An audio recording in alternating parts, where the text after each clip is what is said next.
পৃথিবীর সবচেয়ে দামি বস্তু হচ্ছে মহিলা, পৃথিবীর সবচেয়ে সম্মানী বস্তু হচ্ছে মহিলা, পৃথিবীর সবচেয়ে উত্তম বস্তু হচ্ছে মহিলা, শান্তি দেওয়ার বস্তু হচ্ছে মহিলা, তৃপ্তি দেওয়ার বস্তু হচ্ছে মহিলা, সার্বিক সুবিধা দেওয়ার বস্তু হচ্ছে মহিলা।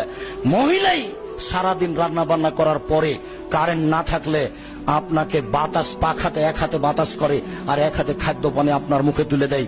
এই হলো মহিলা। মহিলাকে আপনি চিনেন, মাথায় গোবর আছে, এই জন্য আপনি তাকে চাকরি করতে পাঠিয়েছেন। ও চাকরি করতে যাবে কেন? সর্ব ধরনের সুবিধার জন্য হচ্ছে মহিলা, সর্ব ধরনের কল্যাণের জন্য হচ্ছে মহিলা, সুখ শান্তি তৃপ্তির জন্য হচ্ছে মহিলা। আল্লাহ তাআলা তাকে এই জন্যই সৃষ্টি করেছেন। সে অশুভ ফল হতে পারে কি করে? ছি ছি ছি ছি ছি ছি।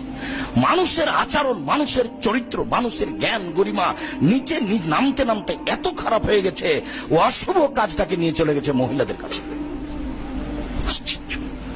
অশুভ ফল গ্রহণ করা হারাম, কাবিরা গুনাহ।